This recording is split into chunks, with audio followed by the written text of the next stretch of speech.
बहुत समय पहले एक महान राजा अनिरुद्ध अपने राज्य में अपनी दयालुता और न्यायप्रियता के लिए विख्यात थे।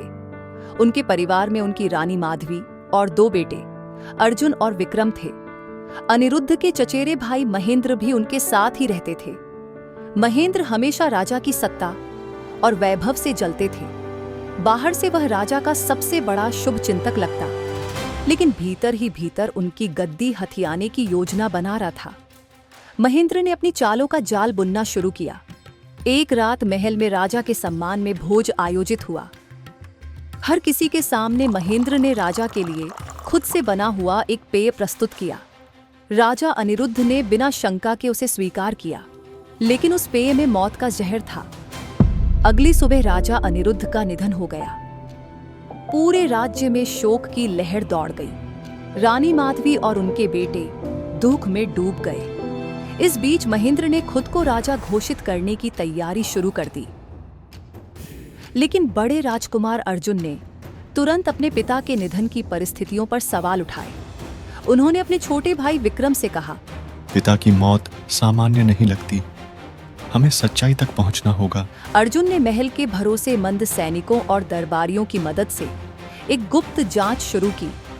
उन्होंने राजा के भोजन और पेय की जांच की, रसोई में काम करने वाले कर्मचारियों से सख्ती से पूछताछ की, लेकिन उन्हें कोई सबूत नहीं मिला।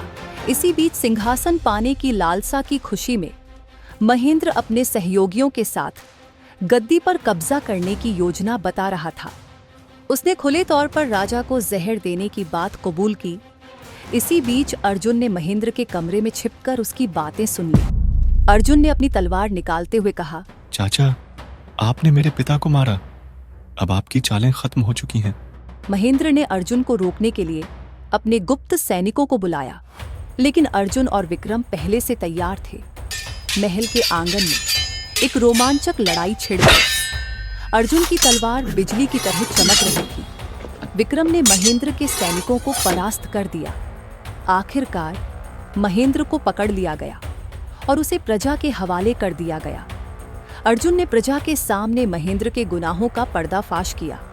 क्रोधित प्रजा ने उसे पत्थर मार मार कर मौत के घाट उतार दिया।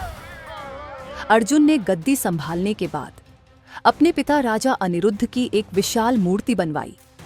राजकुमार अर्जुन ने अपने पिता की परंपराओं को जारी रखा और अपने राज्य को समृद्धि और खुशहाली की ओर ले गए। इस कहानी का संदेश यह है कि सच्चाई और अच्छाई के मार्ग पर चलने वाला व्यक्ति हमेशा विजयी होता है, चाहे राह कितनी भी कठिन क्यों न हो। राजा अनिरुद्ध के चचेरे भाई महेंद्र ने ईर्ष्या और लालच के चलते गलत रास्ता अपनाया, लेकिन उनकी बुरी नीयत और षड्यंत्र ने अंततः उनका ही सर्वनाश कर दिया।